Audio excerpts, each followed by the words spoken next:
And a good morning to all of you. Happy Mind Day, everybody. Oh my goodness. I hope you had a wonderful weekend. Your chattering magpie is here to read to you Persuasion. Yes, indeed. We continue on despite setbacks. But yeah, you know what? Persuasion is a very small book, so it feels right to pace ourselves. It really is super short. Like compared to Jane Eyre, that took us like 25 sessions to finish. I think this will be done in this one in maybe 10 sessions, probably. It's really short. We're a little under halfway through the book.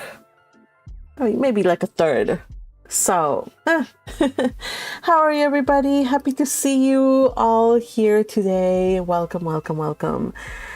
So today I want to give a special shout out to Akihana, who was the very first one in the early gang chat. Hello, thank you for your greetings. She is ecstatic to see a new session. Unfortunately, will not be able to be live. I know, time zones. But I hope that we see you on the next one, or if not, on the other channels chit chat. Anyway, so hope you enjoy the replay. And also another special shout out to Red Tempest, who tries and tries, but you know what? Keep at it, persist. I'm sure one day you'll be able to beat Akihana for #1 spot. Oh, and by the way, you guys, I have a wonderful announcement. YouTube returned. I don't know what happened, but I am now able to give you guys a whole bunch of hearts again. Huzzah! There you go. So here you go, you guys. Thank you for your enthusiasm. So let's see. Akiana says, so my thoughts of the story from the previous session. There are way too many Charleses, indeed. But I believe we've gone through the worst of it. I don't think there's any more Charleses coming up. Hopefully. It's no wonder that the Brits tend to address each other with either their surnames or their titles. You're right. That is something that I've noticed, and it's not just like in historical books, but I've read like modern day books or whatever, and yeah, at school they will call themselves by their last names. So that's an interesting thing. Let's see. But yeah, that takes care of the confusion, of course. Let's see. Red Tempest reminds us, don't forget to like the video. Thank you for the reminder. I already liked it. I hope one of you guys liked it too. So, because that was, I think, 2 likes earlier. All right. So, hello also to Little Butterfly. No, we're not almost finished. We're a third of the way. I thought we were further along, but no, we're a third of the way. No, I'm not rubbing it in, Red Tempest. I'm encouraging you to try again, to try for the next time. Are you on Twitter? If you are on Twitter, then be sure to follow me and turn on the notifications so that you can know when I post there. And I also posted on the Discord on the announcements. So granted, I posted it like right before I went to bed, which was like, I don't know, 12:01. It was really late. So if you didn't catch it, I also don't blame you, because I was going to bed at an ungodly hour. And yes, I slept my 8 hours. So here I am. It's 10 o'clock. I feel fresh as a daisy. So excited to read. And hello, Time Lord Boy. Happy to see you. And I hope you also had a wonderful weekend. Red Tempest says, I feel like we might get 2 more Charleses before we finish the book. Have you read ahead? Honestly, I can't remember if we do get more Charleses, so I probably might be a little bit off. But anyway, we have only one Anne, one irreplaceable Anne. Remember, we are doing, somebody has to keep count of the poor Annes, because it's still gonna continue on, you guys. I know that I said today would be a road trip chapter, and it is, but that doesn't mean that it's going to exempt Anne from continuing to be poor Anne. So anyway, somebody please keep track of the mention of the trademark phrase, if you would, so kindly. I think so far I said it twice. Time Lord Boy says, it's funny, you're a magpie. The football team where I'm from are called the Magpies. Ah! Oh, that's so delightful. Are their jerseys also blue and black and white? Are they majestic and amazing? I am also cheering for the football team called the Magpies. Yes, yes, yes. All right. So, I was talking about Anne Elliot. By the way, little Time Lord Boy. A little question for you. Is it football as in soccer or football as in American football? Just wanna clarify, because I'm seeing in my head, I'm seeing American football, you know? But the Mexican side of me reads football and sees soccer, so they're black and white. Yes, awesome, awesome. That's amazing. Great aesthetic. Those are some of my favorite colors, yes. All right, so I was talking about Anne Elliot, and I figured it was as good a time as any, because I had forgotten, to show you guys the various Anne Elliots that we have in our, that we have from the many adaptations.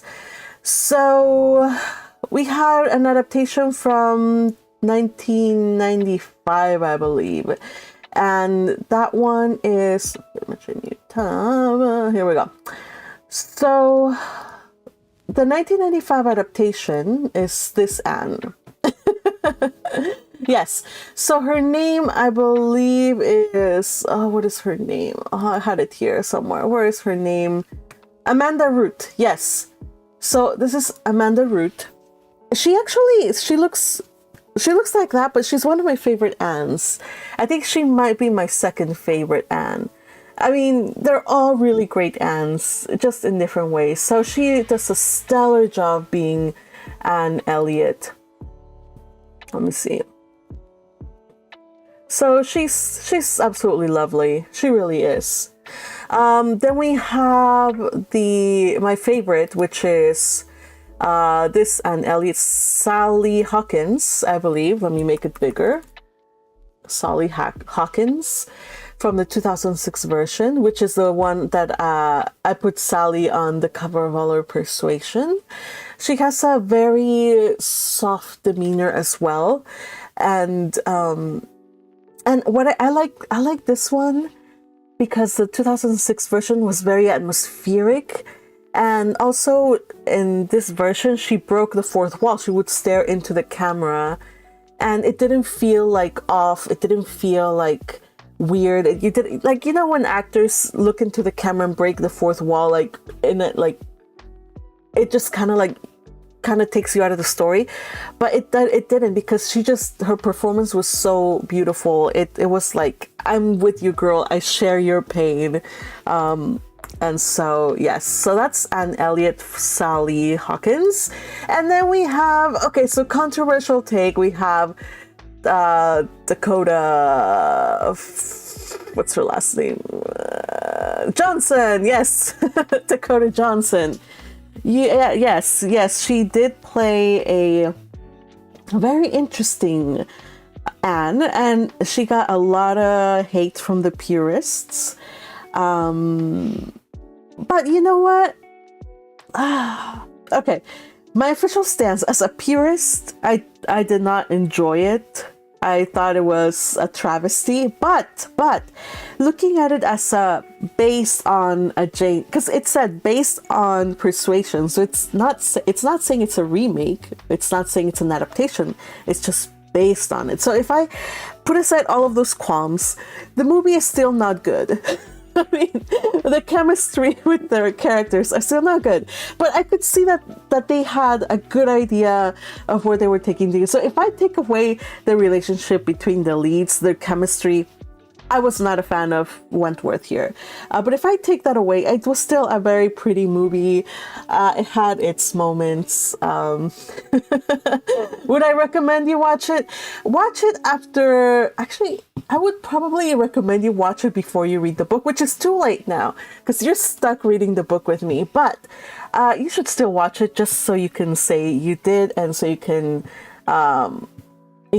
talk trash on something that's on Netflix, because that makes us all very, very unique individuals.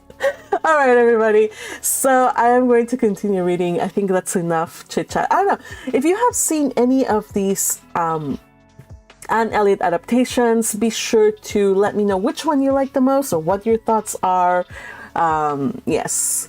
All right, so Time Lord Boy confirms, yes, it's soccer. Okay, so it's soccer, the way my Mexican instincts told me. Yes, okay. We don't really play American football in the UK. You never know. You never know. There might be some person who plays it. I don't know.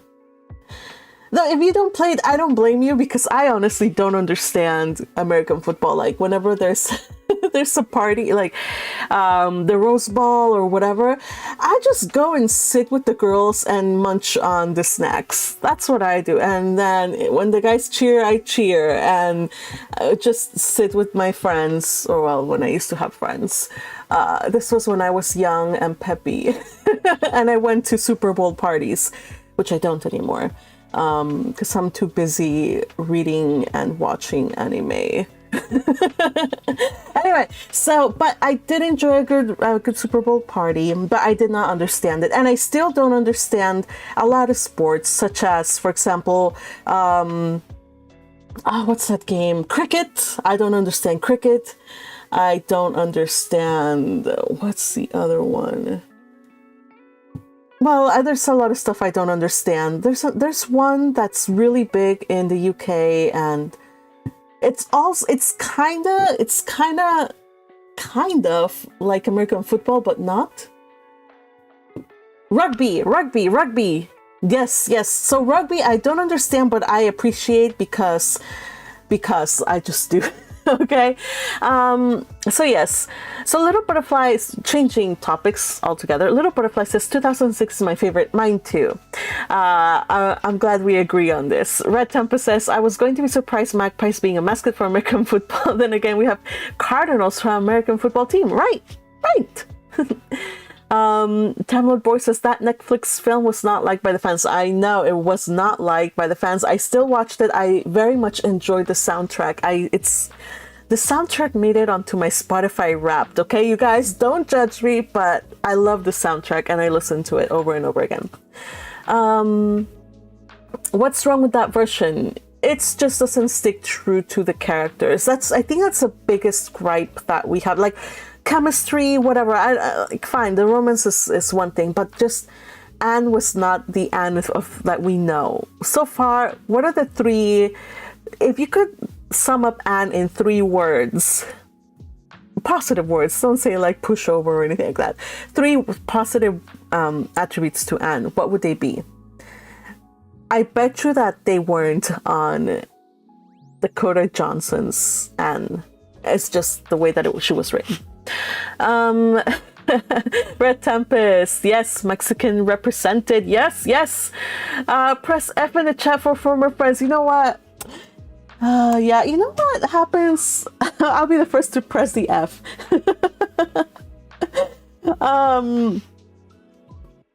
When you're an adult, you just grow up. People get married, people have kids, people have different interests. So I did none of those things. I did get different interests. I just didn't get married or have kids because in this economy, excuse me.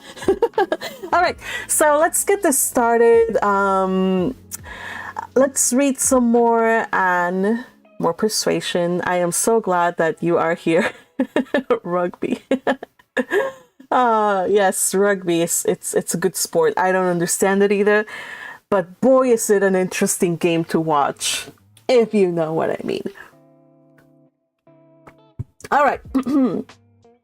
Let's do this. Let's continue reading Persuasion, and we're reading chapter 11. Maybe we'll read chapter 12, but I did spend 15 minutes just talking about randomness, so you'll have to excuse me. Right, let's do this. Hydration.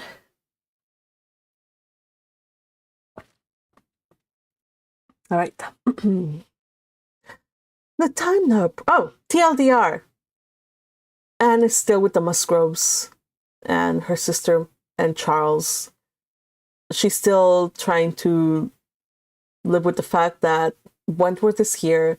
He's angry at her, and they're not even treating each other as friendly acquaintances, just indifferent acquaintances, and it sucks. That's basically it. Chapter 11. The time now approached for Lady Russell's return.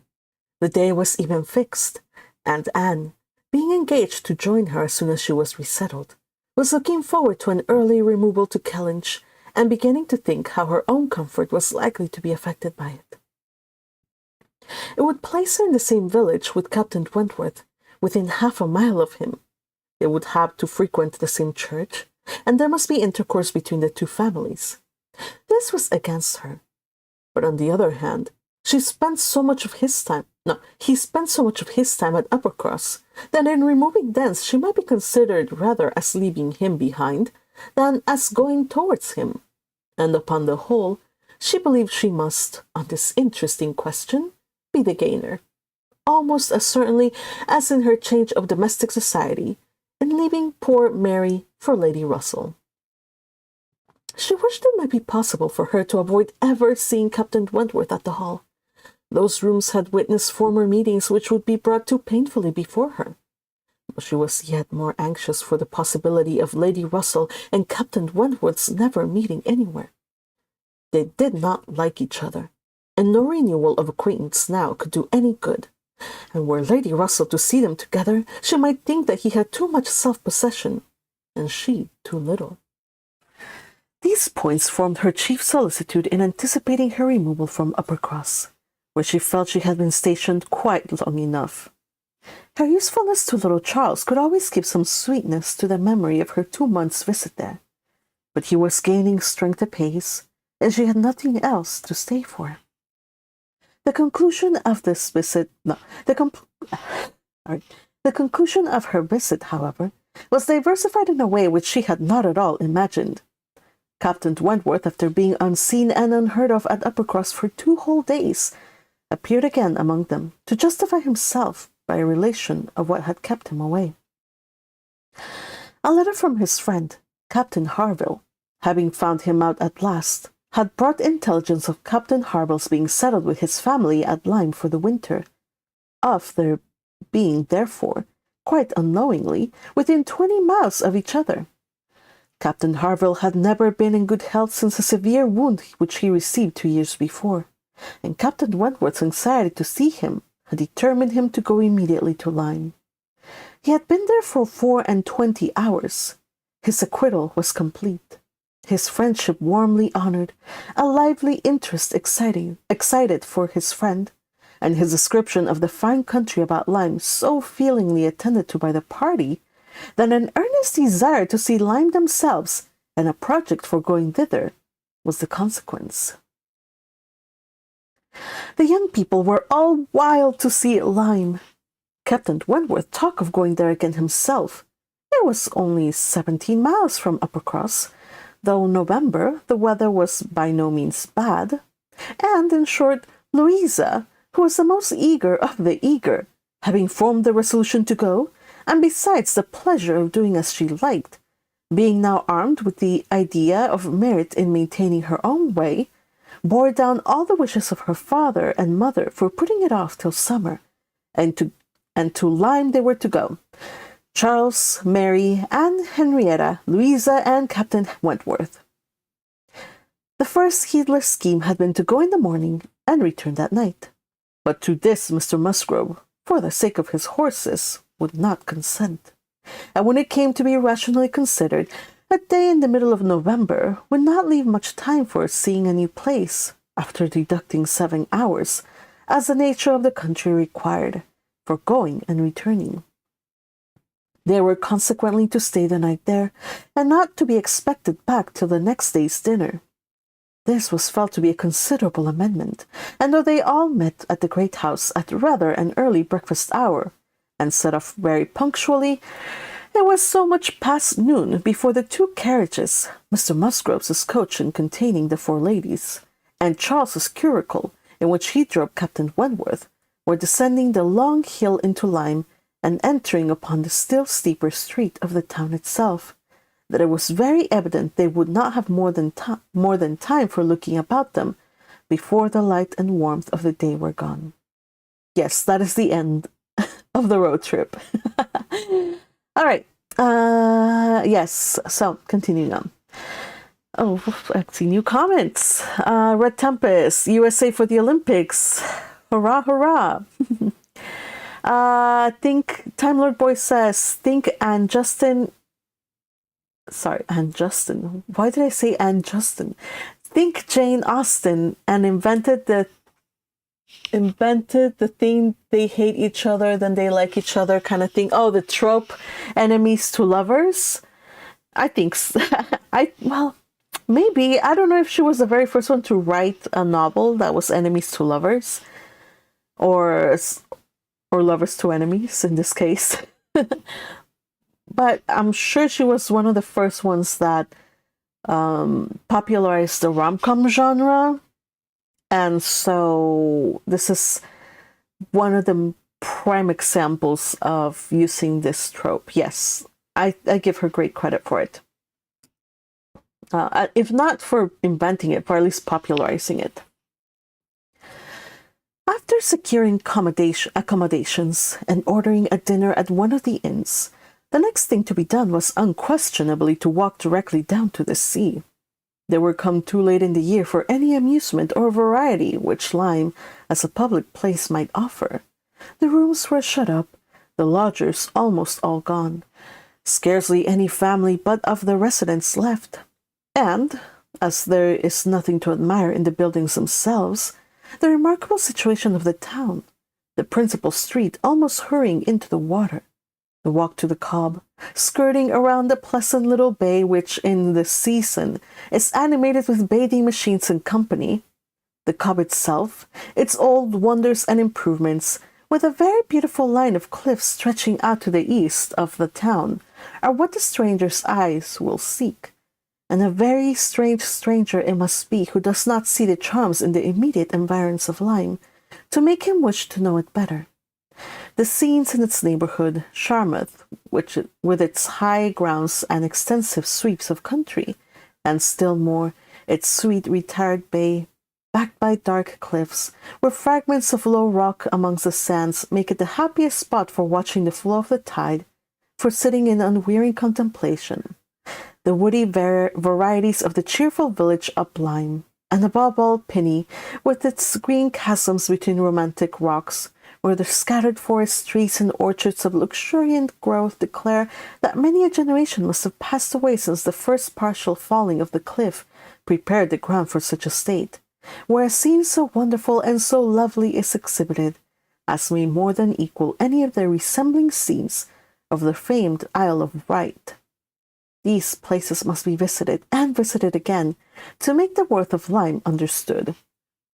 Man, she almost quite did sound a lot like like Charlotte Bronte. You know how she went on and on describing things. Let me see. Let's look for some images of Lyme, because now I'm curious. I've seen the adaptations, but I'm pretending to be curious because I've never seen Lyme. Oh my goodness, what is Lyme? By the way, where is the Cobb? They talk about the Cobb. This is the Cobb. It's kind of like a structure that goes out into the sea that people use for, I don't know, for fishing or whatever. Think of it like a pier. Anyway, Lyme.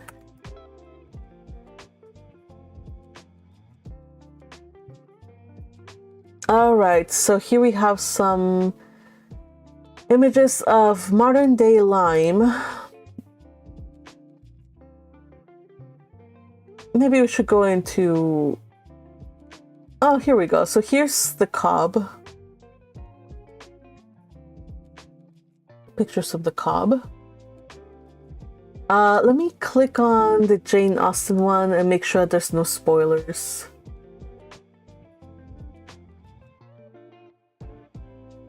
Okay, there's no spoilers, at least in this scene. Alright, so this was kind of... Ah, phooey. This is terrible. Okay, so this is kind of like how the street looked like back in the day. The street went off straight into the ocean, almost.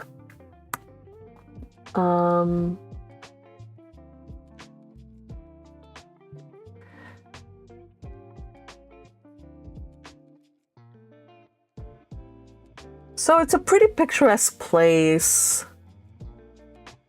I'm sure it's lovely. Never been to, I've never been to England or the UK or anything, so. But I'm sure it's delightful. I think I'll stop here. Oh my goodness. Okay. Let's continue on.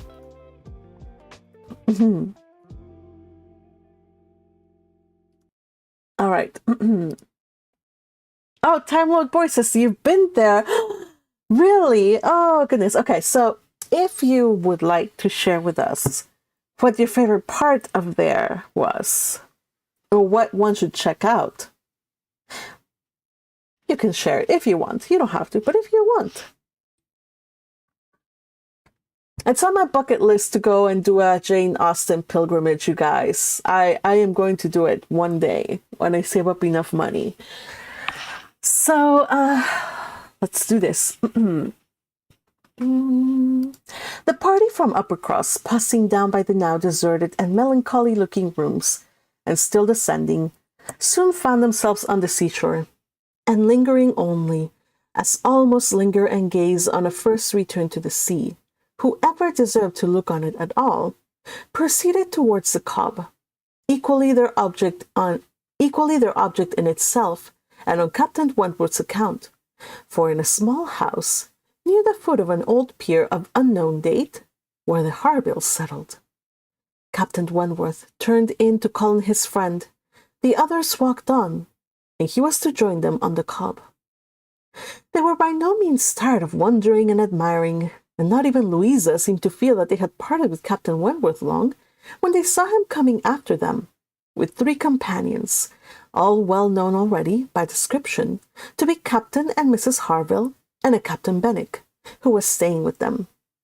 Captain Benwick had some time ago been first lieutenant of the Laconia, and the account which Captain Wentworth had given of him on his return from Lyme before, his warm praise of him as an excellent young man and an officer whom he had always valued highly, which must have stamped him well in the esteem of every listener, had been followed by a little history of his private life, which rendered him perfectly interesting in the eyes of all the ladies.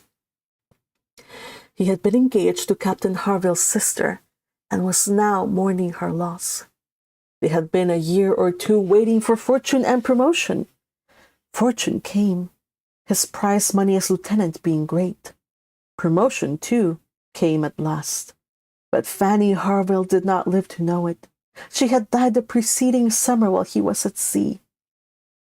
Captain Wentworth believed it impossible for a man to be more attached to a woman than poor Benwick had been to Fanny Harville, or to be more deeply afflicted under the dreadful change.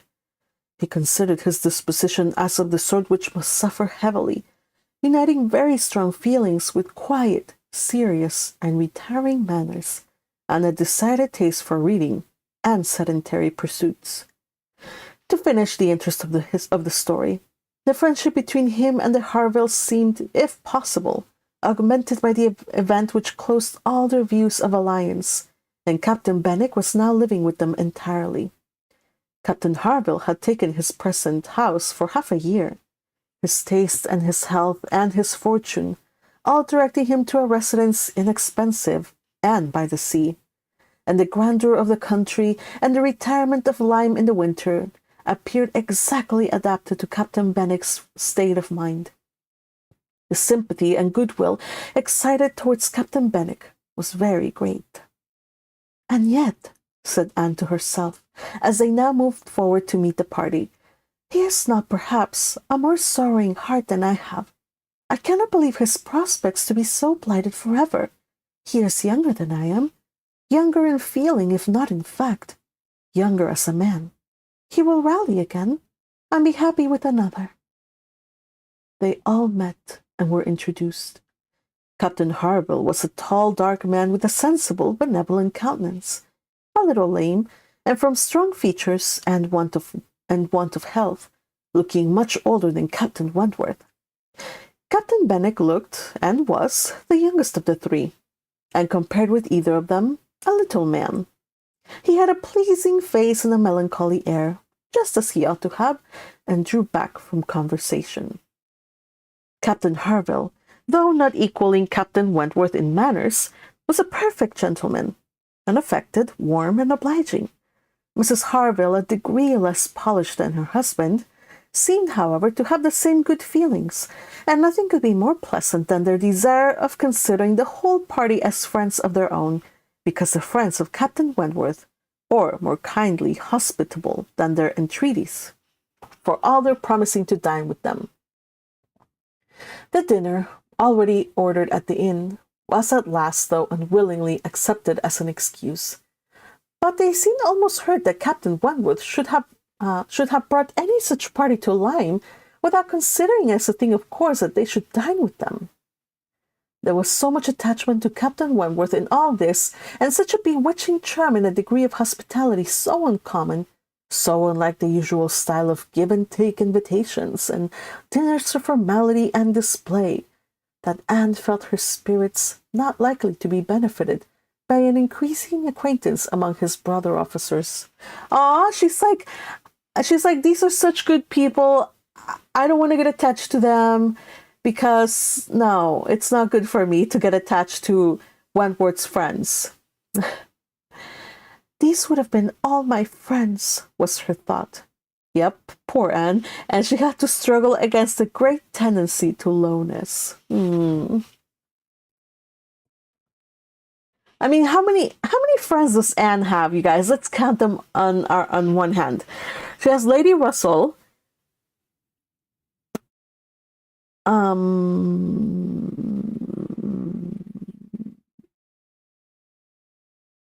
She has Lady Russell. That's it.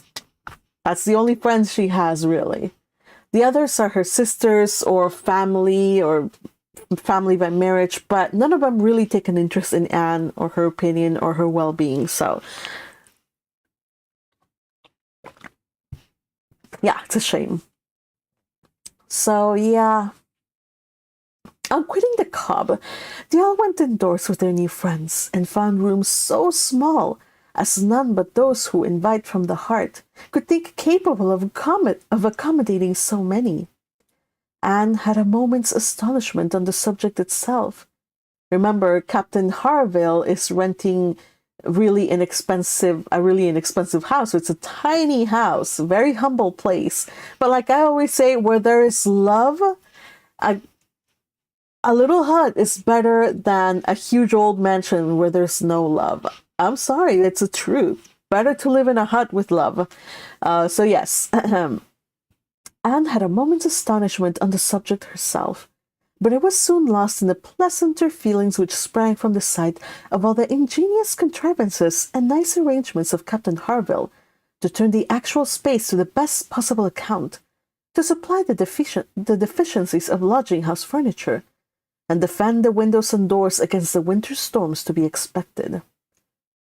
The varieties in the fitting up of the rooms, with the common necessaries provided by the owner, in the common indifferent plight, were contrasted with some few articles of a rare species of wood, excellently worked up, and with something curious and valuable from all the distant countries Captain Harville had visited, were more than amusing to Anne.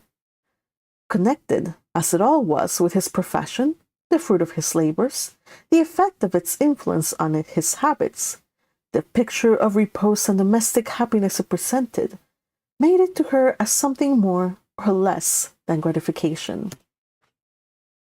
Captain Harville was no reader, but he had contrived excellent accommodations and fashioned very pretty shelves for a tolerable collection of well-bound volumes, the property of Captain Benwick. His lameness prevented him from taking much exercise, but a mind of usefulness and ingenuity seemed to furnish him with constant employment within. He drew, he varnished, he carpented, he glued, he made toys for the children, he fashioned new netting needles and pins with improvements, and if everything else was done, sat down to his large fishing net at one corner of the room. Anne thought she left great happiness behind her when they quitted the house, and Louisa, by whom she found herself walking, burst forth into raptures of admiration and delight of the character of the navy, their friendliness, their brotherliness, their openness, their uprightness, protesting that she was convinced of sailors having more worth and warmth than any other set of men in England, that they only knew how to live, and they only deserved to be respected and loved. By the way, here I must break and just do a little commentary. It seems that Jane Austen is painting sailors as like the best of the best, which I get it. I mean, here's the thing though. I think one of her brothers was in the Navy, so she was definitely biased towards the Navy and stuff. But I mean, yeah, it was a very good profession. But if you were lucky and had a good commander, captain, whatever, but there were some of those officers, they were just insanitous. Okay, they probably were not the best of men, but but yeah. To Jane Austen though, she writes very warmly about the Navy because her brother or some relation was in it, so she was like, yes, they're so great. Let's see. Also, let's see. So Time Lord Boy says Lyme Regis, quite nice, but nice seaside town. Love it. Another book that was set there was The French Lieutenant's Wife. I have not read that one. Is it a good one? Also says I like the museum with the dinosaur bones in there. Okay, awesome. Oh yeah, I heard that there's like along the English coast, there's like a lot, you can find a lot of fossils and stuff like that. Ooh, that's really interesting. I love it. A Little Butterfly says the tragedy. It is similar to Jane's backstory with the money situation. Oh yes, the trying to come up with money before they get married. Yeah, that's incredibly sad. Yeah, it's kind of like Anne's story. If Anne and Wentworth had continued being engaged and he had gone to sea and then he had died. No, and then she had died. It would have been the same thing kind of situation. A very sad state of affairs. Little Butterfly says, a bookshelf of books. That's a small fortune. It is. It is. Remember, well, putting aside the sense of a bookworm situation, books were, again, made by hand, and they already had the press, so it wasn't like they were written, they were printed, but you still had to bind them and do all this like treatment to make sure you had good quality books, especially when you're at sea or when you're living next to the sea. You want to make sure that they're really good quality, otherwise they will just get damaged with the humidity. So you want to make sure they're really well bound. So Captain Benwick, he now is rich, so I'm guessing he invested since his wife or his fiance died, maybe he's investing part of his wealth into books now, since, books are the OTP, I suppose. All right, continuing on. They went back to dress and dine, and so well had the scheme answered already that nothing was found amiss, though its being so entirely out of the season, and the no thoroughfare of Lyme, and the no expectation of company, had brought many apologies from the heads of the inn. Anne found herself by this time growing so much more hardened to being in Captain Wentworth's company than she had at first imagined she could ever be. That the sitting down to the same table with him now, and the interchange of the common civilities attending on it, they never got beyond, was become a mere nothing. The nights were too dark for the ladies to meet again till the morrow. But Captain Harville had promised them a meeting in the evening, and he came, bringing his friend also, which was more than had been expected, it having been agreed that Captain Benwick had all the appearance of being oppressed by the presence of so many strangers. Captain Benwick, so he's grieving, and he doesn't want to be in company, but I think Captain Harville just dragged him. He's like, this is good for you. You need to be in society of people. Come on. And so he dragged him on. That's what I imagine.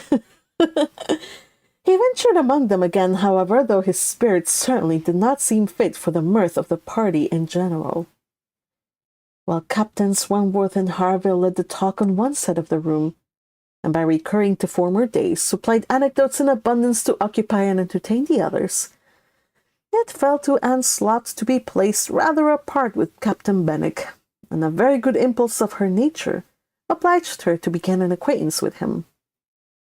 He was shy, and disposed to abstraction, but the engaging mildness of her countenance and gentleness of her manners soon had their effect, and Anne was well repaid the first trouble of exertion. Ooh, do you think they're gonna make a match of it? It sounds like it. No, it's freaking... Okay, let's just say that when I first watched the movie, because I first watched the movie when I read the book, my first impression was like, oh, she's going to, like, start, like, dating Benwick to make, and then, like, inadvertently making Wentworth jealous. And then, of course, I kept watching, and here's what happens. Read and find out.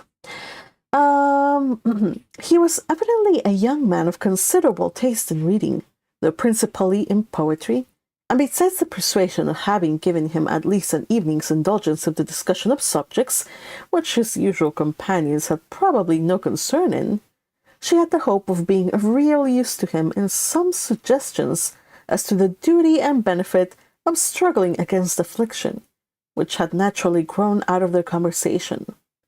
For though shy, he did not seem reserved. It had rather the appearance of feelings glad to burst their usual restraints, that having talked of poetry, the richness of the present age, and gone through a brief comparison of opinion as to first-rate poets, trying to ascertain whether Marmion or the Lady of the Lake were to be preferred, and how ranked the Guiador and the Bride of Abydos, and moreover how the Giador was to be pronounced. Okay, so Giador, but Giador, the Italians tell me to be Giador. He showed himself so intimately acquainted. I love how she includes that little bit of how do you pronounce that word? Giador. Oh, wow, there's no D. Why am I putting D? Giar. Why did I put door? Oh, jeez. Okay. How the GR was to be pronounced, he showed himself so intimately acquainted with all the tender songs of the one poet, and all the impassioned descriptions of hopeless agony of the other. He repeated with such tremulous feeling the various lines which imagined a broken heart, or a mind destroyed by wretchedness, and looked so entirely as if he meant to be understood, that she ventured to hope he did not always read only poetry, and to say that she thought it was the misfortune of poetry to be seldom safely enjoyed by those who enjoyed it completely, and that the strong feelings which alone could estimate it truly were the feelings which ought to taste it but sparingly. Basically telling him, like, yeah, I think you kind of should not let your emotions be run away, because if, like, come on, he's depressed and he reads books that make him more depressed. She's like, you should kind of, like, not read so much of that stuff.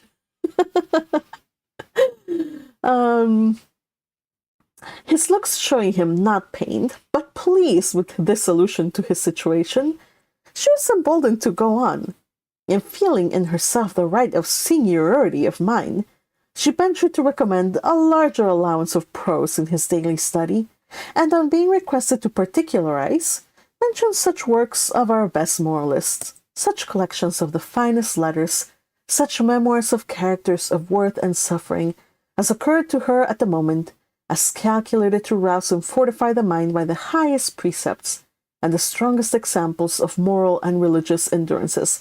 By the way, if you were ever asked to for books that would be self-help books, which books would you recommend? Like, I know I favor a lot of fiction. That's my favorite genre, but sometimes I do need a good self-help book, or just some book that will help you to just learn a little something extra. Like, I don't know. What are your recommended self-help books?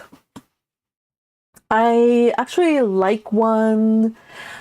The thing of here's the thing. The thing about self-help books is I read them like in. I don't read them straight through ever. I go through the table of contents, and then I get the I find the ones that the points that I need help on, because otherwise I just kind of lose everything. So I'd rather just go like chapter by chapter, like pick here and pick there. So yeah, let me know which ones are your picks. Let's see. Red Tempest is back. Happy to see you here. So it's like a Victorian melodrama. I have not read it, but the French Lieutenant's Wife. Okay, Victorian melodrama. I have not read it, but read another book from the same writer called The Collector. Okay, I'm gonna check it out. I think I've heard that. I've heard of it before. I just hadn't read it. I figured it was going to be like, okay, so here's the thing, you guys. I like Victorian and all kinds of books, really good books. But if they have a woman dying or whatever, I will not read them. I just don't. Like, if that's the plot ends with like the woman dying because of her sins or whatever, like, I will not read it. No, I've had enough of literature, English literature in college, high school, and whatever to give me enough of that. I don't want to read more. Like, yeah. Like, bad women deserve to die kind of situation. Like, no. No. All right, so just saying that I'll check it out, but if it has like the woman dies at the end or something, I just can't. All right. Mm-hmm. And no worries about the spelling. No worries about the spelling. You're dyslexic, and I also when I type, I always my autocorrect is in my phone is always broken. So it saved the wrong misspelling. So sometimes I type and. It's so bad that when I type and, A-N-D, it's autocorrected to A-M-D, which is so dumb. And I keep trying to delete it, to tell it to go away from the dictionary, and I don't know, it just won't go away. All right, Little Butterfly says, I have an idea for some memes. Too bad I have to wait till I get home. Ooh, I can't wait for those memes. Yes, give them to me. Give me all the memes. And Tamlord Boy also says, yeah, I think it's a bit depressing. I think she might end up in an asylum. Oh, no. That's a very bad ending. Oh, okay. I may probably have to read, like, the shortened version. Or maybe check out if Thug Summaries has done it.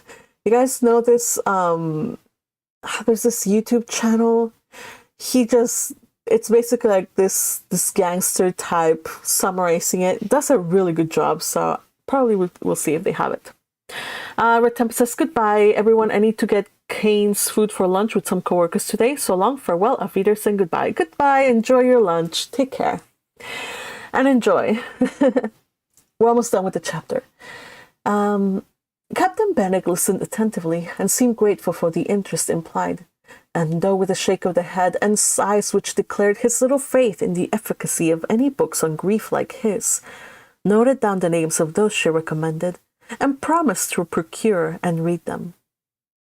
When the evening was over, Anne could not but be amused at the idea of her coming to Lyme to preach patience and resignation to a young man whom she had never seen before, nor could she help fearing, on more serious reflection, that, like many other great moralists and preachers, she had been eloquent on a point in which her own conduct would ill bear examination. Ooh. So she's like, yeah, I came to tell that guy what he should do, but she's not any better. Oh, Anne, my poor darling Anne. But, she's always doing good. It was sweet of her to try to engage the guy who, didn't want to talk to anybody. Very sweet of her. I would have been like, nah. I'm shy too. Why don't other people make the effort to not be shy and to start conversations? Why should I? Okay, when I'm not feeling like talking to people, that's usually what I do. But usually I do try to exert myself to at least try to talk to the people around me, start with the small talk and then try to put some stuff that would lead to questions and conversations and stuff. But sometimes people don't want to be engaged. Luckily though, Benwick seemed to be okay, he was brought there almost against his will, I imagine, but he was not uncivil, and he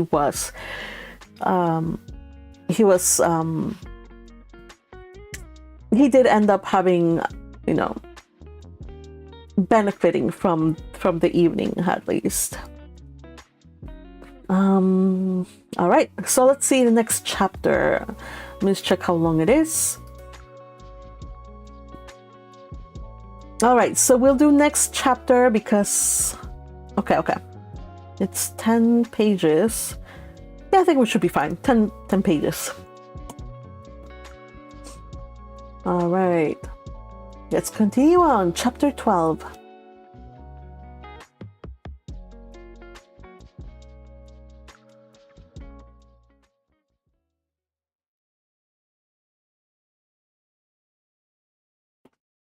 Anne and Henrietta, finding themselves the earliest of the party the next morning, agreed to stroll down to the sea before breakfast. They went to the sands to watch the flowing of the tide, which a fine southeasterly breeze was bringing in with all the grandeur which so flat a shore admitted. They praised the morning, gloried in the sea, sympathized in the delight of the fresh-feeling breeze, and were silent, till Henrietta suddenly began with, "Oh, yes, I am quite convinced that, with very few exceptions, the sea air always does good. There can be no doubt of its having been of the greatest service to Dr. Shirley after his illness last spring 12-month. He declares himself that coming to Lyme for a month did him more good than all the medicine he took, and that being by the sea always makes him feel young again. Now, I cannot help thinking it a pity that he does not live entirely by the sea." Oh, remember, this is Dr. Shirley, the main priest, pastor. And what Henrietta wants is for her boyfriend, Charles Hayter, to take his position. So she wants Dr. Shirley to just retire. So this is what she's saying this for. "Now I cannot help thinking it a pity that he does not live entirely by the sea. I do think he had better leave Uppercross entirely and fix at Lyme. Do you not, Anne? Do you not agree with me that it is the best thing he could do both for himself and Mrs. Shirley? She has cousins here, and many acquaintance, which would make it cheerful for her. And I am sure she would be glad to get a place where she could have medical attendance at hand, in case of his having another seizure. I think it quite melancholy to have such excellent people as Dr. and Mrs. Shirley, who have been doing good all their lives, wearing out their last days in a place like Uppercross where, excepting for our family, they seem shut out from all the world. I wish his friends would propose it to him, I really think they ought. And as to procuring a dispensation, there could be no difficulty at his time of life, and with his character. My only doubt is whether anything could persuade him to leave his parish. He is so very strict and scrupulous in his notions. Over scrupulous, I must say. Do not you think, Anne, it is being overly scrupulous? Do not you think it quite a mistaken point of conscience when a clergyman sacrifices his health for the sake of duties which may be just as well performed by another person? And at Lyme, too, only 17 miles off. He would be near enough to hear if people thought there was anything to complain of. Anne smiled more than once to herself during this speech, and entered into the subject, as ready to do good by entering into the feelings of a young lady as of a young man, though here was good of a lower standard. For what could be offered but general acquiescence? She said all that was reasonable and proper on the business, felt the claims of Dr. Shirley to repose as she ought, saw how very desirable it was that he should have some active, respectable young man as a resident curate, and was even courteous enough to hint at the advantage of such resident curates being married. "I wish," said Henrietta, very well pleased with her companion, "I wish Lady Russell lived at Uppercross, and were intimate with Dr. Shirley. I have always heard of Lady Russell as a woman of the greatest influence with everybody. I always look upon her as able to persuade a person to anything." Oh man, oh man. "I am afraid of her, as I have told you before, quite afraid of her because she's so very clever. But I respect her amazingly, and wish we had such a neighbor at Uppercross." Anne was amused by Henrietta's manner of being grateful, and amused also that the course of events and the new interest of Henrietta's views should have placed her friend at all in favor with any of the Musgrove family. She had only time, however, for a general answer and a wish that such another woman were at Uppercross, before all subjects suddenly ceased on seeing Louisa and Captain Wentworth coming towards them. They came also for a stroll, till breakfast was likely to be ready. "Ooh, there's no chaperone for Louisa?"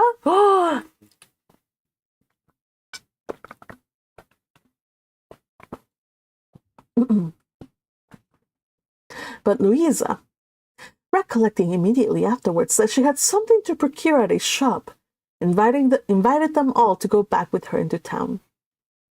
They were all at her disposal. When they came to the steps leading upwards from the beach, a gentleman, at the same moment preparing to come down, politely drew back and stopped to give them way. They ascended and passed him, and as they passed, Anne's face caught his eye, and he looked at her with a degree of earnest admiration which she could not be insensible of. She was looking remarkably well, her very regular, very pretty features having the bloom and freshness of youth restored by the fine wind which had been blowing on her complexion, and by the animation of eye which it had also procured. It was evident that the gentleman, completely a gentleman in manner, admired her exceedingly. Captain Wentworth looked around at her instantly in a way which showed his noticing of it. He gave her a momentary glance, a glance of brightness which seemed to say, "That man is struck with you, and even I, at this moment, see something like Anne Elliot again." "Is struck with you. Ooh, the man is struck with you. Oh my." "That's right, Anne. Show them, show them." Anne's beauty is for herself only, but it doesn't hurt that people admire it. After attending Louisa through her business and loitering about a little longer, they returned to the inn, and Anne, in passing afterwards quickly from her own chamber to the dining-room, had nearly run against the very same gentleman as he came out of an adjoining apartment. She had before conjectured him to be a stranger like themselves, and determined that a well-looking groom, who was strolling about near the two inns as they came back, should be his servant. Both master and man being in mourning assisted the idea. It was now proved that he belonged to the same inn as themselves, and this second meeting, short as it was, also proved again by the gentleman's looks that he thought hers were very lovely, and by the readiness and propriety of his apologies, that he was a man of exceedingly good manners. He seemed about 30, and, though not handsome, had an agreeable person, and felt that she should like to know who he was. They had nearly done breakfast when the sound of a carriage, almost the first they had heard since entering Lyme, drew half the party to the window. It was a gentleman's carriage, a curricle, but only coming round from the stable-yard to the front door. Somebody must be going away. It was driven by a servant in mourning. The word curricle made Charles Musgrove jump up that he might compare it with his own. The servant in mourning roused Anne's curiosity, and the whole six were collected to look.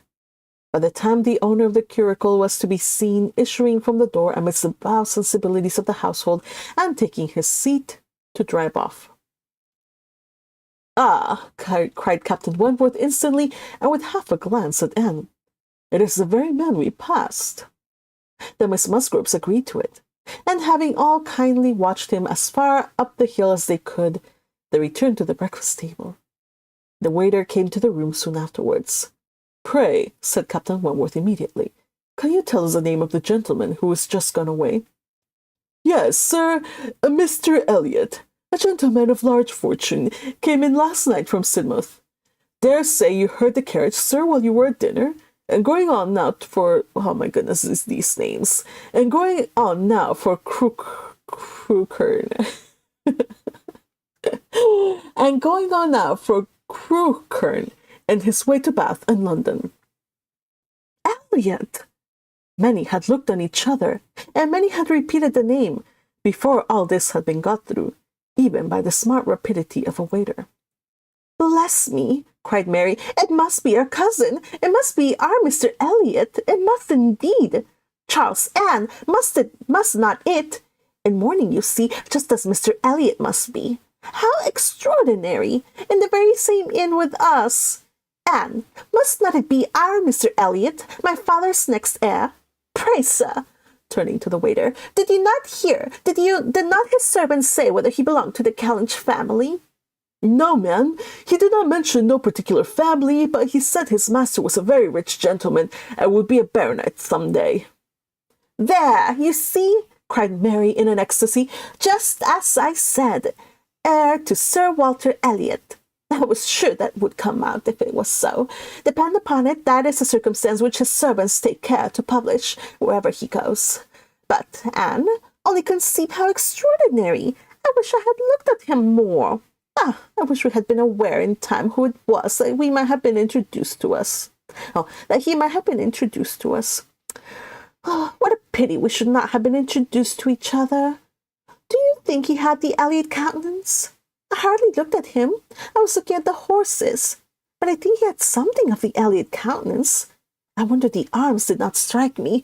Oh, the greatcoat was hanging over the panel and hid the arms. So it did. Otherwise, I am sure I should have observed them, and the livery too. If the servant had not been in mourning, one should have known him by the livery." "Putting all these very extraordinary circumstances together," said Captain Wentworth, "we must consider it to be the arrangement of Providence that you should not be introduced to your cousin." Greetings, Crusher. I saw a flood of celebration emojis, so that caught my attention. Greetings, and so happy to have you here. A little butterfly asked, "Oh, was someone jealous?" Maybe he was like, maybe I'm not the only one that has eyes for Anne, after all. I mean, there was Charles that wanted to marry Anne. And I think that by this time, people consign Anne to, like, being an old maid, right? So I'm sure even Wentworth was like, she's past that age. Nobody would really see. But you know what, Wentworth? If you ever thought that, you're a jerk. And Anne is lovely and perfection, no matter how old she is. If there are no swoonings, fainting in this book, if there's no swooning or fainting in this book, says Time Lord Boy, I will be disappointed. Well, we'll see. We'll see. But you know, Jane Austen is a very different writer than Charlotte Bronte. So she never lets emotion get in the way of any of her characters. Maybe We had one time when Mary's little boy fell off the tree. She almost went into hysterics, but I don't see anything more emotional than this happening. This is a Jane Austen book, you guys. This is very pleasant, very well-mannered, nothing passionate, just a story, you guys. All right. Where were we? So, Crusher, TLDR, really quick for you since you just joined us. Jane, Anne, Mary, Charles, the Musgrove girls, and Captain Wentworth went to visit some friends at a beach town called Lyme. Here they met Wentworth's friends, including one young man who is very depressed because he just lost his fiance. And so far they've just been enjoying the summer. This is basically the beach arc, you guys. Enjoy the beach arc. Yeah, so you got here just in time to continue the beach arc. Continuing. At the same time, however, let me see. Okay. Going back a little. Putting all these very extraordinary circumstances together, said Captain Wentworth, we must consider it to be the arrangement of Providence that you should not be introduced to your cousin. When she could command Mary's attention, Anne quietly tried to convince her that their father and Mr. Elliot had not, for many years, been on such terms as to make the power of attempting an introduction at all desirable. Oh yes, beach episode, not a beach arc. For some reason, I don't know why I said beach arc. Beach episode, yes. At the same time, however, it was a secret gratification to herself to have seen her cousin, and to know that the future owner of Kellynch was undoubtedly a gentleman, and had an air of good sense. She would good sense because he happened to catch he happened to have good taste. Yes, indeed, we will give him that. He has good judgment, good taste, good sense, because he admired Anne. Yes. At the same time, however, oh no, wait. She would not, upon any account, mention her having met with him the second time. Luckily, Mary did not much attend to their having passed close by him in the early walk, but she would have felt quite ill-used by Anne's having actually run against him in the passage and received his very polite excuses, while she had never been near him at all. No, that cousinly little interview must remain a perfect secret. Of course, said Mary, you will mention our seeing to Mr. Elliot the next time you ride to Bath. I think my father certainly ought to hear of it. Do mention all about him. Anne avoided a direct reply, but it was just a circumstance which she considered as not merely unnecessary to be communicated, but as what ought to be suppressed. The offense which had been given her father many years back she knew. Elizabeth's particular share in it she suspected, and that Mr. Elliot's idea always produced irritation in both was beyond a doubt. Mary never wrote to Bath herself. All the toil of keeping up a slow and unsatisfactory correspondence with Elizabeth fell on Anne. Breakfast had not been long over when they were joined by Captain and Mrs. Harville and Captain Benwick, still trailing behind. Was he brought here against his will, or did he come here willingly? With whom they had appointed to make their last walk about Lyme. They ought to be setting off for Uppercross by 1, and in the meantime they were all to be together and out of doors as long as they could.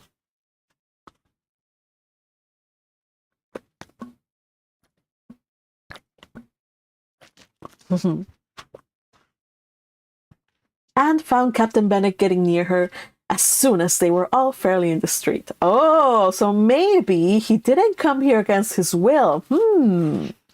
Their conversation the preceding evening did not disincline him to seek her again, and they walked together for some time, talking as before of Mr. Scott and Lord Byron, and still as unable as before, and as unable as any other two readers, to think exactly alike of the merits of either, till something occasioned an almost general change amongst their party, and instead of Captain Benwick, she had Captain Harville by her side.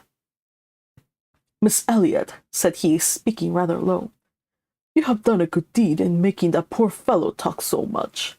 I wish he could have such company oftener. It is bad for him, I know, to be shut up as he is. But what can we do? We cannot part." "No," said Anne, "that I can easily believe to be impossible. But in time, perhaps. We know what time does in every case of affliction. And you must remember, Captain Harville, that your friend may yet be called a young mourner. Only last summer, I understand." "Aye, true enough.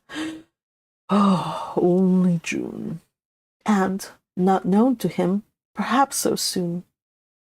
"Not till the first week in August, when he came home from the Cape, just made into the Grappler.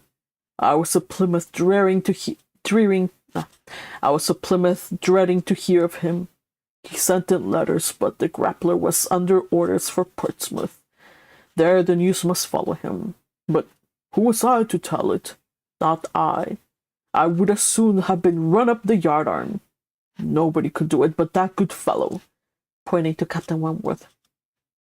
"The Laconia had come into Plymouth the week before. No danger of her being sent to sea again. He stood his chance for the rest, wrote up for leave of absence, but without waiting their return, travelled night and day till he got to Portsmouth, rowed off to the Grappler that instant, and never left the poor fellow for a week. That's what he did, and nobody else could have saved poor James. You may think, Miss Elliot, whether he is dear to us." That's actually really decent of Wentworth. To have been the one to break the news gently and be supportive of his friend. That's decent. Anne did think on the question with perfect decision, and said as much in reply as her own feelings could accomplish, or as his seemed able to bear, for he was too much affected to renew the subject, and when he spoke again, it was of something totally different. Mrs. Harville, giving it as her opinion that her husband would have quite walking enough by the time he reached home, determined the direction of all the party in what was to be their last walk. They would accompany them to their door, and they return and send off themselves. By all their calculations, there was just time for this. But as they drew near the Cobb, there was such a general wish to walk along it once more. All were so inclined, and Louisa soon grew so determined that the difference of a quarter of an hour, it was found, would be no difference at all. So, with all the kind leave-taking, and all the kind interchange of invitations and promises which may be imagined, they parted from Captain and Mrs. Harville at their own door, and still accompanied by Captain Benwick, who seemed to cling to them to the last. To them or to Anne, proceeded to make the proper adieus to the Cobb.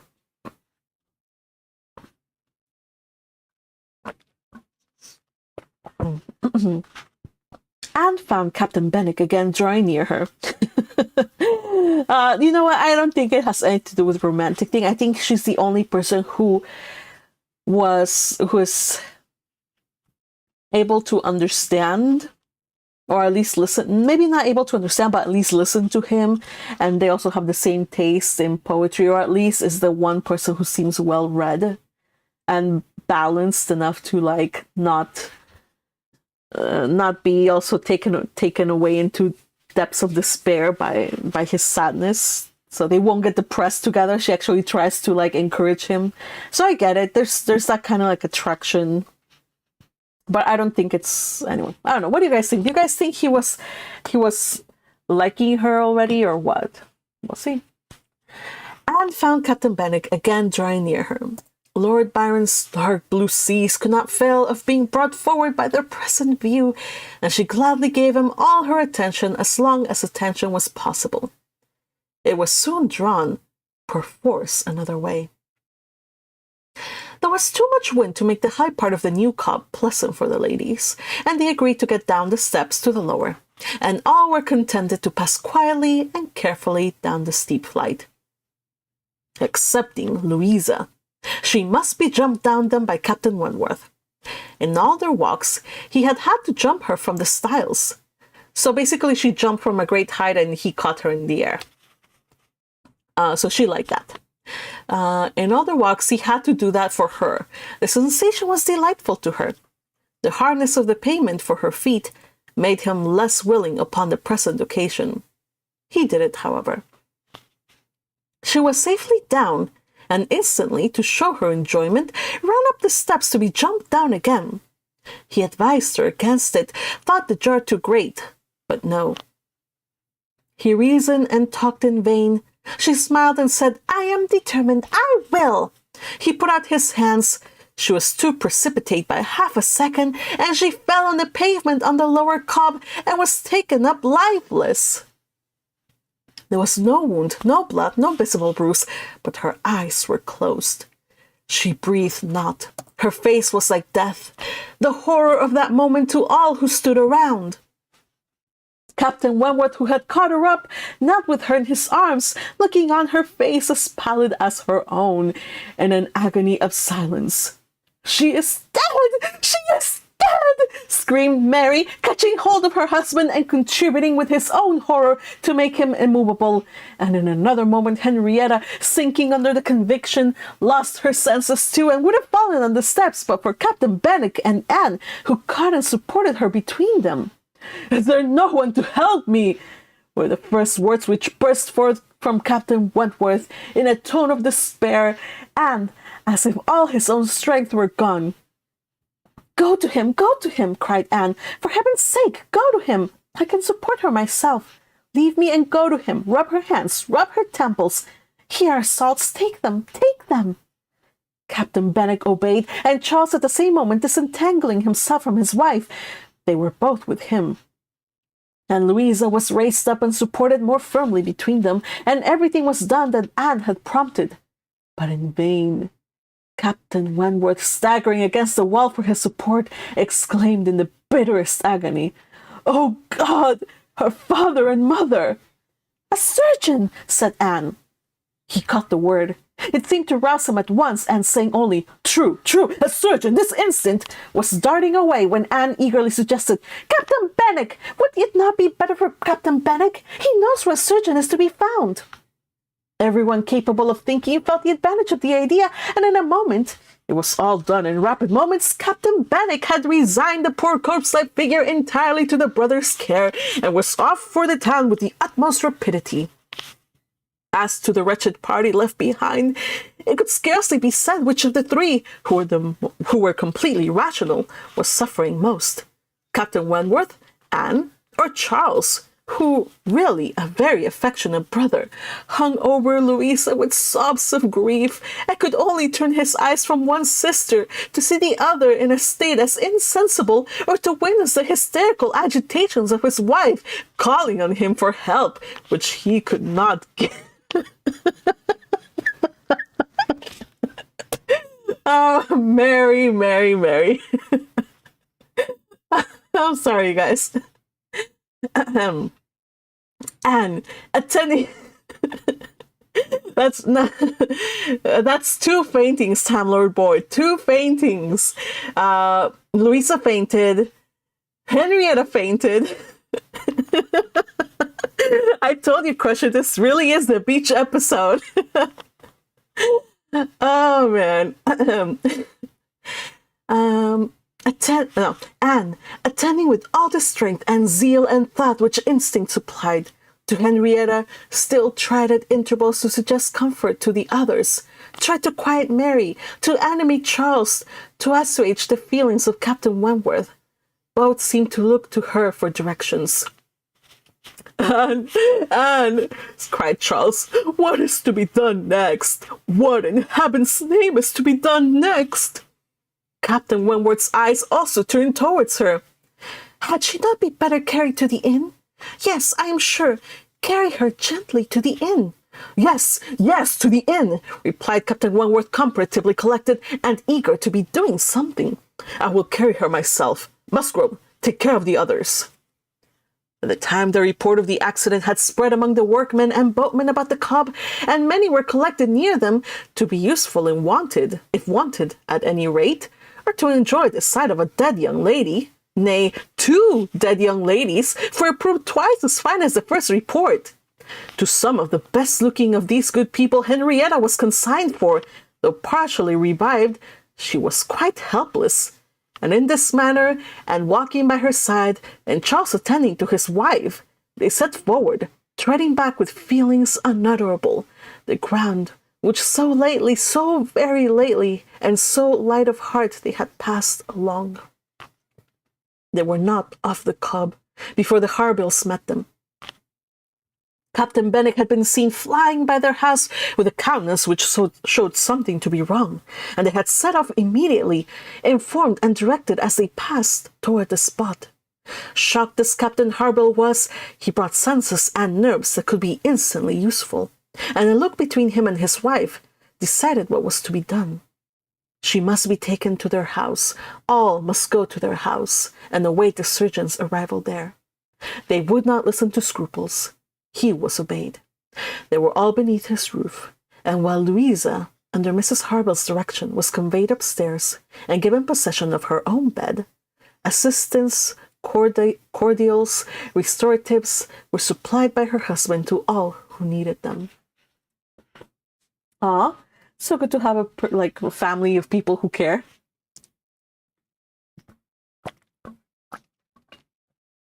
Such hospitality. Louisa had once opened her eyes, but soon closed them again, without apparent consciousness. This had been a proof of life, however, of service to her sister, and Henrietta, though perfectly incapable of being in the same room with Louisa, was kept, by the agitation of hope and fear, from a return of her own insensibility. Mary, too, was growing calmer. The surgeon was with them almost before it had seemed possible. They were sick with horror while he examined, but he was not hopeless. The head had received a severe concussion, but he had seen greater injuries recovered from. He was by no means hopeless. He spoke cheerfully. Sorry, guys.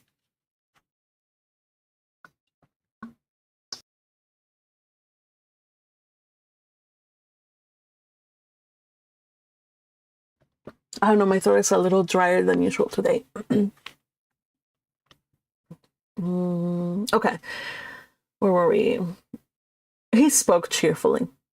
That he did not regard it as a desperate case, that he did not say a few hours must end it, was at first felt beyond the hope of most, and the ecstasy of such a reprieve, the rejoicing, deep and silent, after a few fervent ejaculations of gratitude to heaven, had been offered, may be conceived.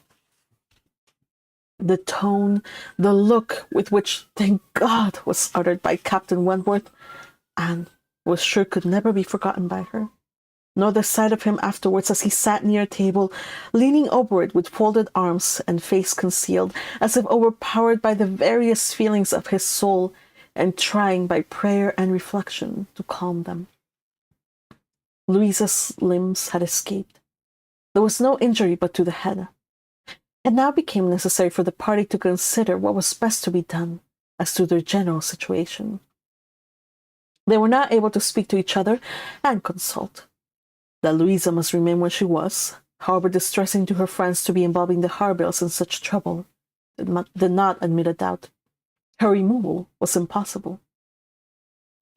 The Harbills silenced all scruples and, as much as they could, all gratitude. They had looked forward and arranged everything before the others began to reflect. Captain Benwick must give up his room to them and get a bed elsewhere, and the whole was settled. They were only concerned that the house could accommodate no more, and yet perhaps by putting the children away in the maid's room or swinging a cot somewhere, they could hardly bear to think of not finding room for 2 or 3 besides, supposing they might wish to stay. Though with regard to any attendance on Miss Musgrove, there need not be the least uneasiness in leaving her to Mrs. Harville's care entirely. Mrs. Harville was a very experienced nurse, and her nursery maid, who had lived with her long, and gone about her with her everywhere, was just such another. Between those two she could want no possible attendance by day or night, and all this was said with a truth and sincerity of feeling irresistible. Charles, Henrietta, and Captain Wentworth were 3 in consultation, and for a little while it was only an interchange of perplexity and terror. Uppercross, the necessity of someone's going to Uppercross, the news to be conveyed, how it could be broken to Mr. and Mrs. Musgrove, the lateness of the morning, an hour already gone since they ought to have been off, the impossibility of being in tolerable time. At first they were capable of nothing more to the purpose than such exclamations. But after a while, Captain Wentworth, exerting himself, said, "We must be decided, and without the loss of another minute. Every minute is valuable. Someone must resolve on being off for Uppercross instantly. Musgrove, either you or I must go." Charles agreed, but declared his resolution of not going away. He would be as little encumbrance as possible to Captain and Mrs. Harville, but as to leaving his sister in such a state he neither ought nor would. So far was decided, and Henrietta at first declared the same. She, however, was soon persuaded to think differently. The usefulness of her staying, she who had not been able to remain in Louisa's room or to look at her without sufferings which made her worse than helpless. She was forced to acknowledge that she could do no good. She was still unwilling to be away till, touched by the thought of her father and mother, she gave it up. She consented. She was anxious to be at home. The plan had reached this point when Anne, coming quietly down from Louisa's room, could not but hear what followed, for the parlor door was open. "Then it is settled, Musgrove," cried Captain Wentworth, "that you stay, and that I take care of your sister home. But as to the rest, as to the others, if one stays to assist Mrs. Harville, I think it need only be one. Mrs. Charles Musgrove will, of course, wish to be back to her children. But if Anne will stay, no one so proper, so capable as Anne." She paused a moment to recover from the emotion of hearing herself so spoken of. The other two warmly agreed to what he said, and she then appeared. "You will stay, I am sure. You will stay and nurse her," cried he, turning to her and speaking with a glow and yet a gentleness which seemed almost restoring the past. She colored deeply, and he recollected himself and moved away. She expressed herself most willing, ready, and happy to remain. It was what she had been thinking of, and wishing to be allowed to do. A bed on the floor in Louisa's room would be sufficient for her, and Mrs. Harville would but think so. One thing more, and all seemed arranged, though it was rather desirable that Mr. and Mrs. Musgrove should be previously alarmed by some share of delay, yet the time required by the Uppercross horses to take them back would be a dreadful extension of suspense, and Captain Wentworth proposed, and Charles Musgrove agreed, that it would be much better for him to take a chaise from the inn, and leave Mr. Musgrove's carriage and horses to be sent home the next morning early, when there would be the further advantage of sending an account of Louisa's night. Captain Wentworth now hurried off to get everything ready for his part, and to be soon followed by the two ladies. When the plan was made known to Mary, however, there was an end of all peace in it. She was so wretched and so vehement, complained so much of injustice in being expected to go away instead of Anne, who was nothing to Louisa, while she was her sister, and had the best right to stay in Henrietta's stead. Why was she not to be as useful as Anne, and to go home without Charles too, without her husband? No, it was too unkind. And in short, she said more than her husband could long withstand, and as none of the others could oppose when he gave way, there was no help for it. The change of Mary for Anne was inevitable. Oh, Mary, Mary, Mary. Yeah. Mary. So Anne was supposed to stay and take care of Louisa because Wentworth asked her to. Wentworth really wants somebody to take care of his beloved, of Louisa. And he thought Anne should be it, and everybody was like, cool, Anne can be a nurse. Anne was like, yeah, that's fine by me, but they never accounted for Mary. Oh, Mary, Mary, Mary.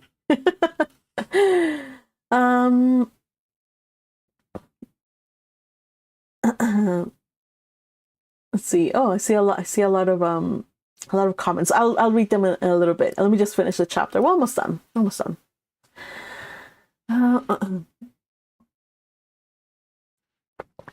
Anne had never submitted more reluctantly to the jealous and ill-judging claims of Mary, but so it must be, and they set off for the town, Charles taking care of his sister and Captain Benwick attending to her. She gave a moment's recollection as they hurried along to the little circumstances which the same spots had witnessed earlier in the morning. There she had listened to Henrietta's schemes for Dr. Shirley's leaving Uppercross. Further on she had first seen Mr. Elliot. A moment seemed all that could now be given to anyone but Louisa, or those who were wrapped up in her welfare. Captain Benwick was most considerably attentive to her, and united as they all seemed by the distress of the day, she felt an increasing degree of goodwill towards him, and a pleasure, even, in thinking that it might, perhaps, be occasion of continuing their acquaintance. Oh, I see. Captain Wentworth was on the watch for them, and a chaise for in waiting, stationed for their convenience in the lowest part of the street. But his evident surprise and vexation at the substitution of one sister for the other, the change of his countenance, the astonishment, the expressions begun and suppressed with which Charles was listened to, made but a mortifying reception of Anne, or must at least convince her that she was valued only as she could be useful to Louisa. Oh, man. Owie. She endeavored to be composed and to be just.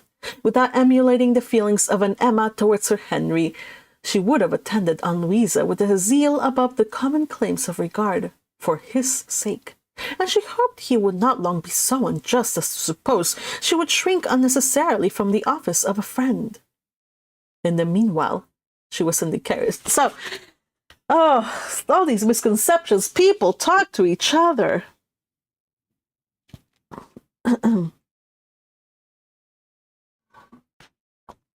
Oh, man. So he thinks, if I'm reading this correctly, he thinks that she was like, yeah, I'm going to trade places with Mary because I don't want to be here and stay behind in this place. And she thinks that he got so upset at seeing at the change only because he values her as a nurse, and that's it. That's basically the only thing she's good for in his eyes. So silly people.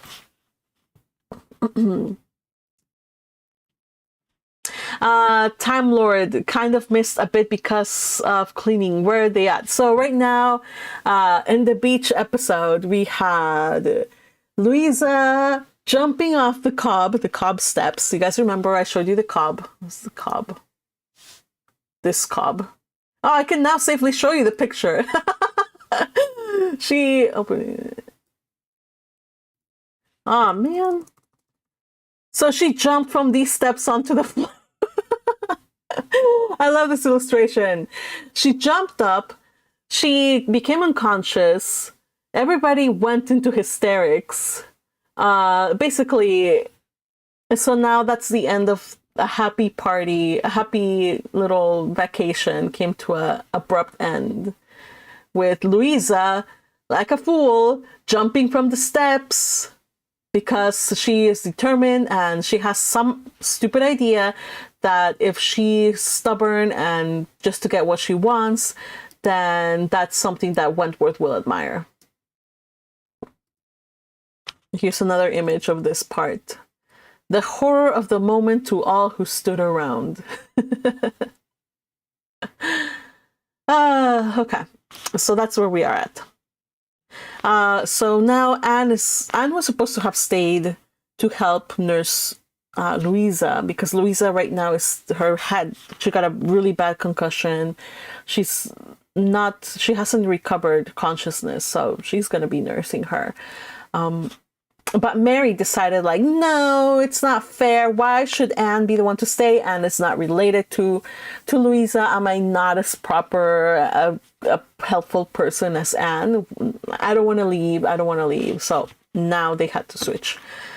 Anyway, so now Anne returns home to Uppercross. In the meanwhile, she was in the carriage. He had handed them both in and placed himself between them. And in this manner, under these circumstances, full of astonishment and emotion to Anne, she quitted Lyme. How the long stage would pass, how it was to affect their manners, what was to be their sort of intercourse, she could not foresee. It was all quite natural, however. He was devoted to Henrietta, always turning towards her, and when he spoke at all, always with the view of supporting her hopes and raising her spirits. In general, his voice and manner were studiously calm. To spare Henrietta from agitation seemed the governing principle. Once only, when she had been grieving over the last ill-judged, ill-fated walk to the Cobb, bitterly lamenting that it ever had been thought of, he burst forth as if wholly overcome. "Don't talk of it! Don't talk of it! Oh God, that I had not given way to her at the fatal moment! Had I done as I ought! But so eager and so resolute! Dear, sweet Louisa!" Anne wondered whether it ever occurred to him now to question the justness of his own previous opinion as to the universal felicity and advantage of firmness of character, and whether it might not strike him that, like all other qualities of the mind, it should have its proportions and limits. She thought it could scarcely escape him to feel that a persuadable temper might sometimes be as much in favor of happiness as a very resolute character. Ha! Just so, just so. They got on fast. Anne was astonished to recognize the same hills and the same objects so soon. Their actual speed, heightened by some dread of the conclusion, made the road appear but half as long as on the day before. It was growing quite dusk, however, before they were in the neighborhood of Uppercross, and there had been total silence among them for some time. Henrietta, leaning back in the corner, with a shawl over her face, giving the hope of her having cried herself to sleep, when, as they were going up over their last hill, Anne found herself all at once addressed by Captain Wentworth. In a low, cautious voice he said, "I have been considering what we best to do. She must not appear at first. She could not stand it. I have been thinking whether you had not better remain in the carriage with her, while I go in and break it to Mr. and Mrs. Musgrove. Do you think this is a good plan?" She did. He was satisfied, and said no more. But the remembrance of the appeal remained a pleasure to her, as a proof of friendship and of deference for her judgment. A great pleasure, and when it became a sort of parting proof, its value did not lessen. When the distressing communication at Uppercross was over, and he had seen the father and mother quite as composed as could be hoped, and the daughter all the better for being with them, he announced his intention of returning in the same carriage to Lyme, and when the horses were baited, he was off. End of chapter. All right, peeps, that is the end of today's read along. We got 2 chapters in. That was, I hope you enjoyed the beach episode. Yeah, so all this time, I like the part where I like one of the final paragraphs. All this time, Wentworth has been talking about how, like, to be firm of character, to not let yourself be persuaded, to be like, just to be obstinate in what you want, or like to persist and not give in to like what others have to say. Like, he's been saying this all this time, and of course this is like a main grievance with him, mostly because he believes that Anne was persuaded to give him up. She was persuaded to give him up, but not for the reasons that he thinks. But now he's getting a dose of that, because that same spirit of just, being like firm and decisive, that's what led to Louisa to not listen to people's reasoning, warnings, and she just went ahead and did what she wanted to do. So now Anne is like, yeah, well, maybe right now he will reconsider his previous stance. So I love that she knows that I like that she's not blindly like, oh, he's perfect and everything he says is right and I should definitely be less persuadable. No, she's like, I know what I did, but I also am not going to be like that. I'm not going to be like heedless and just go after what I want. Yeah. Anyway, what did you guys think of Anne? Again, if you have any thoughts about Anne, if you could describe Anne in 3 words, what would they be? I want to know. Also, if you have any good books that we should recommend to Captain Bennick, some self-help books. What are your favorite self-help books out there? Let's see. All right, so let's read some comments. Woohoo!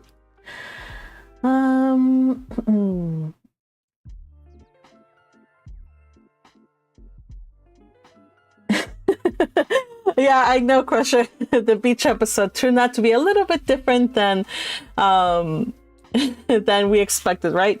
And yes, I hope you enjoyed somebody fainting Time Lord Boy. We got 2 faintings here. And yeah, what's the poor Anne count? Because we did have poor Annes in this read along. I don't know what the poor Anne count. Somebody please tell me. It's important. Anyway, as to Mr. Elliot, he does seem to fancy her. Yes, Crusher, I agree. Little Butterfly says Anne is the only one that took time to know and talk to him. Yes.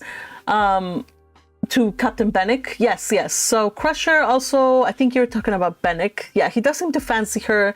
And I think it has to do with like just finding like what is it? A kindred spirit, as Ellen Montgomery would say. A kindred spirit is somebody you can talk to, that understands you, kind of like on the same wavelength. So since they're both kind of like lost the love of their lives, they're both on the same wavelength.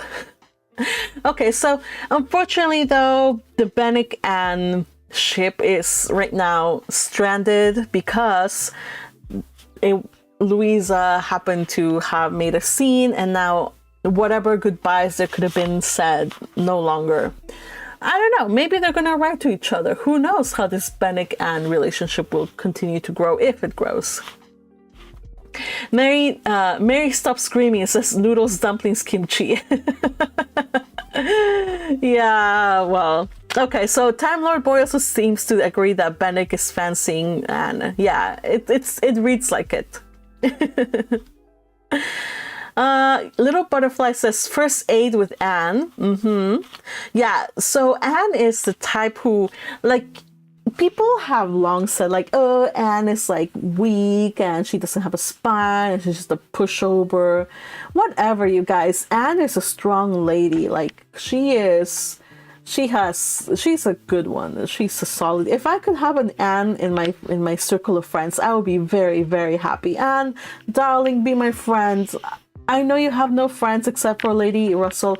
You deserve much more. Please be my friend. I will treat you with love and care. Yes, because Anne is the one that is like keeps her wits about her. By the way, I think I saw somewhere a Myers-Briggs test on Anne, and I think hers is ISTJ. I think that's hers.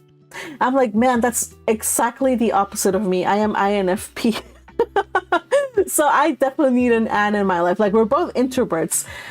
But I think in a crisis, I would feel very happy to have an Anne in my life.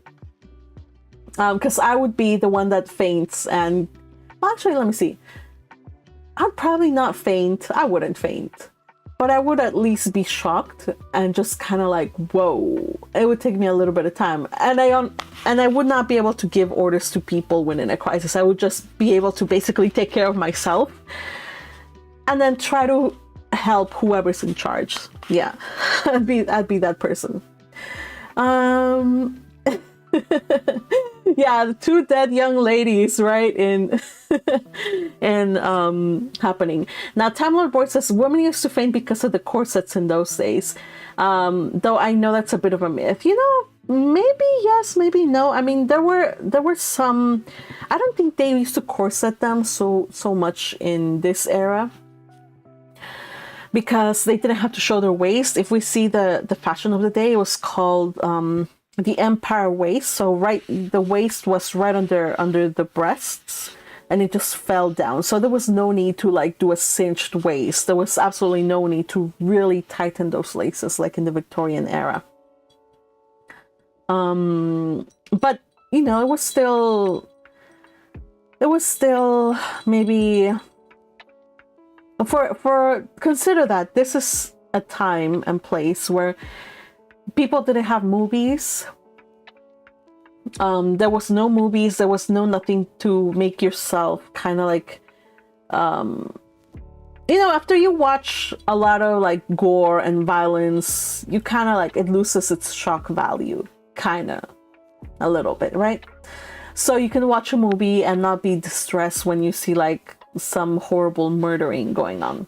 But for these people, they did not have movies or whatever, or any repeat, like, so I think that's also like they were more sensitive. They had less of a threshold for this kind of like drama, tragedy, violent, like they couldn't handle it. So yes, they fainted. The shock was too great.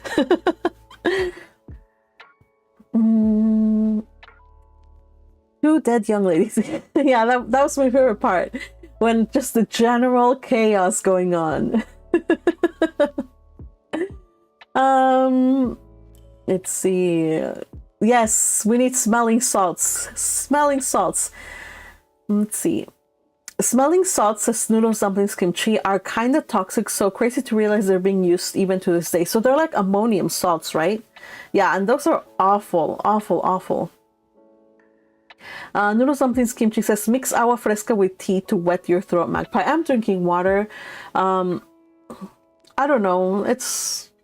I should probably have done that earlier, but I was too busy getting ready in the morning, having breakfast, and preparing for the live to make myself a special brew. But next time I'll do my best. But thank you for the recommendation. Agua fresca with tea to wet. Real? Oh, wait. Crusher? Are you talking about the agua fresca with tea or the smelling salts? Oh, the smelling salts, I imagine. So you said I've used some for powerlifting. It really does wake you up. Ooh, wow. Something to do with adrenaline, asks Noodle Something's Kimchi. I don't know what that does. Please inform us if you know. Red Tempest says, I was showing people the stream and one of the first comments they read is the beach episode. What is happening? I can't listen right now. Well, that's just what I call the beach episode, okay? It's just that. Of course, there was no swimsuits or swimsuit malfunction. There was a brain malfunction. Somebody hit their head and now they can't wake up. Does that count? Time Lord Boy says, was saying Bath is a good place to visit if you want to see Jane Austen stuff in the UK, Lady Magpie. Okay. Yeah, I want to go there. Again, this book also goes to Bath. So not yet, but eventually she'll have to go with her father and her sister in Bath. So yeah, that's one of the places I also want to, it's in my list of Jane Austen pilgrimage. Yes.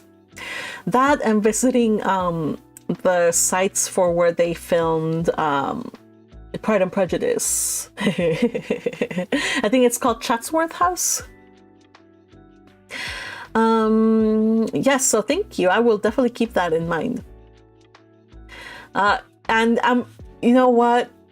Noodle Something's Kimchi. I am sure there's bound to be like a tour of everything Austen. And if I find it, I will, and I have the money for it, I will do it. I'm going to do it. It's just whatever. And if not, I will research it myself and make it and sell it to everybody. Be like, okay, everybody, we're going to go to like a Jane Austen pilgrimage and we're going to go here and then we're going to go here and we're going to go here. And it's all going to be for the low cost of $10,000. Yes, meals included at least, okay? Hey, it's not that bad. My sister does these hiking trips with REI. Dude, one backpacking trip was like, I don't know, like $700. And I was like, whoa. And it was like only one weekend, you guys. So, I mean, come on. And also, I think there's another one that she was looking into, but she decided to not do it. Went to Zion, which was, again, like a weekend or so. Of course, everything is included, the gear, the food, the camping, the whatever. But it was like, I don't know, it was like $4,000, you guys. So these tour companies can get money out of people. Why not I? Why not I? I am a very good person to plan stuff and research, so why not I? All right.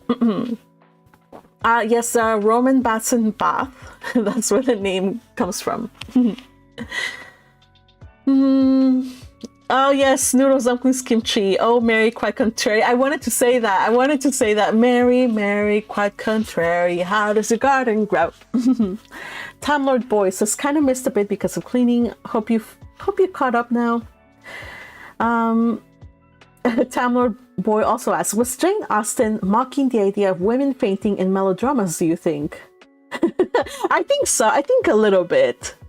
Honestly, I don't know if women really did faint as much as we find in the books, but knowing Jane Austen, how she does like these little sharp satirical things, knowing that men usually relegate women as the weaker sex, and I know she did not appreciate it when women just like underestimated women's capabilities. Because notice here, when the tragedy struck, when Louisa fell, hit her head and passed out, who was the one person who brought senses back to everybody? It was a woman. It wasn't a man. Captain Wentworth just started to like panic. He's like, oh my gosh, she's dead. What am I gonna tell her father? Charles began to cry because of course he loves his sister. Captain Bennet was like, what do I do now? Well, he was directed by Anne to help her support Henrietta and then to go and get the surgeon. So in all of this, who is the weaker sex is the question I want to ask you. Like, I know we can't all do the same things, but don't underestimate what a gentle woman like Anne can do. All right. So maybe that's something that Jane Austen wanted to say. Ikigai says, Noodles Dumplings Kimchi is a nice self-help book. Ikigai. I think I've heard it. Is that the one where minimalism? Let me see. A Long and Happy Life. No, it's not minimalism.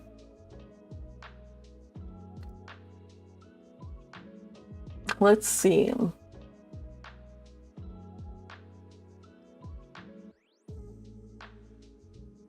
Ikigai says,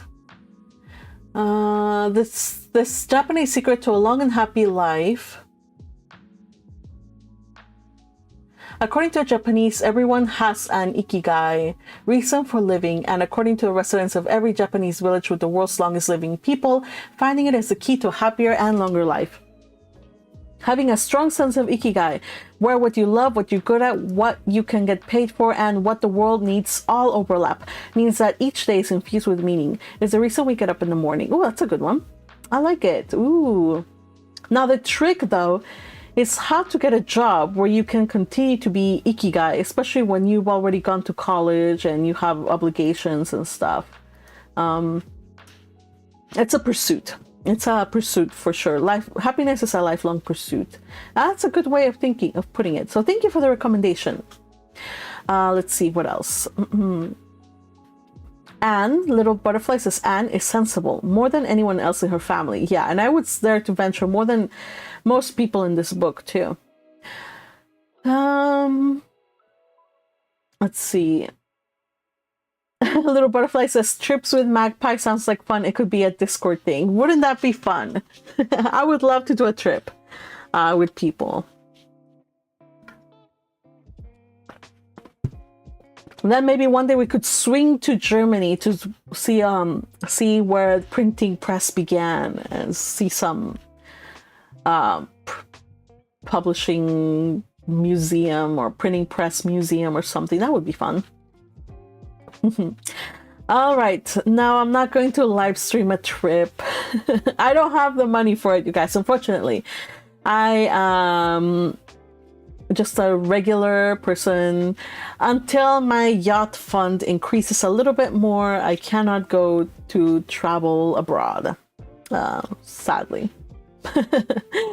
Anyway, you guys, I had such a fun time reading with you guys today. I hope you enjoyed it as well, and I hope to see you on the next read along. Thank you to all those people who commented. Oh my gosh, such fun times we had today. And I will, let's see. Oh, one last comment. From Time Lord Boy says Charles Dickens is a bit guilty of that. Of what? Of the modesty situation. The women in his books are evil crones. Are there blushing? Are either, yeah. So yeah, Charles Dickens. I'm not a fan of him. He tended to infantilize all his women, all his well, not all his women, but his leading ladies. And they were like, it just irks me. Like, yeah. Anyway, you guys, I'll see you guys later. See you Wednesday. Hopefully, I should be good. Red Tempest, happy that you joined us on and off, even if it was only sporadically. Thank you. Hope you enjoyed the rewatch. The same to everybody. I'll see you on Wednesday. Okay, bye bye.